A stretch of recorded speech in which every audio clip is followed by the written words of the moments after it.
حضور حکیم الامت کے والد بہت بڑی ہستی تھے. آپ کا نام کیا تھا؟ محمد یار. اتنے متبحر عالم دین تھے، متقی تھے، پرہیزگار تھے، اللہ والے تھے.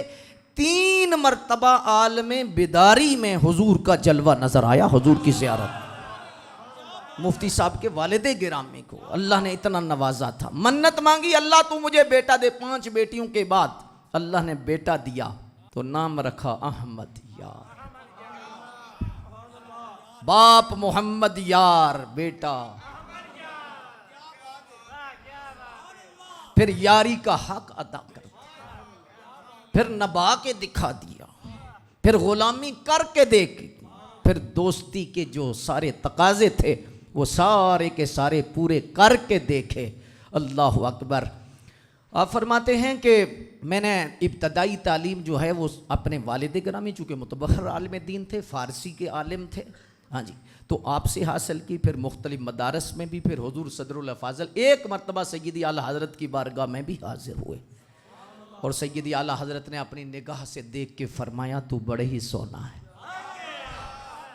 اور مفتی صاحب پھر تقوی کا نور تھا. آئے ہائے، تقوی علماء میں ہوتا ہی ہے، لیکن کیا بات ہے مفتی صاحب کی. آئے ہائے، آپ کی زندگی، آپ کی سیرت پڑھو، واللہ تقوی ناز کرتا ہے. وقت کی پابندی ناز کرتی. بڑے بڑے درویشوں نے وقت کی پابندی کی ہوگی، لیکن مفتی صاحب کے معمولات کو پڑھ کے دل کہتا ہے کہ یہ آپ کی کرامت تھی.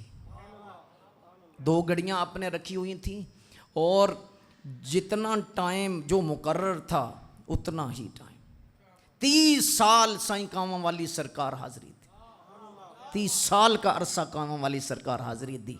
اور وقت کے اتنے پابند تھے کہ جب آپ مسجد میں مغرب کی اذان کے ٹائم تشریف لاتے تو مؤذن گھڑی نہیں دیکھتا، کہتا اذان شروع کر دو، مفتی صاحب آ گئے. مفتی صاحب آ گئے.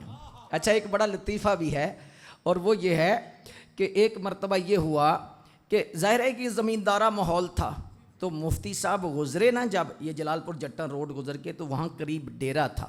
تو ایک جٹ اپنے بیٹے کو کہتا ہے، پتر کٹا کھول دے، مفتی صاحب لنگے نہیں.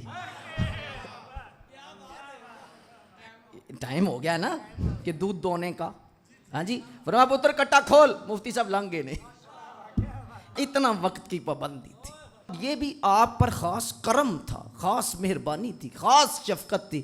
سائیں کرم الہی صاحب رحمۃ اللہ تعالی علیہ اتنی شفقت فرماتے تھے. فرماتے ہیں جب میں پہلی مرتبہ حج کرنے گیا، بچے پیچھے چھوٹے تھے، مفتی اقتدار صاحب، مفتی مختار صاحب، یہ بچے چھوٹے تھے، تھوڑی فکر مجھے لاحق ہوئی، بشری تقاضے بھی ہوتے ہیں. تو فرماتے ہیں 1 یا 2 دن نہیں گزرے تھے، خواب میں نے کیا دیکھا کہ اپنے گھر میں ہوں اور باہر سائیں کاماں والی سرکار ڈنڈا لے کے کھڑے ہیں. فرمایا مفتی صاحب آپ پریشان نہ ہوں، میں ہوں نا.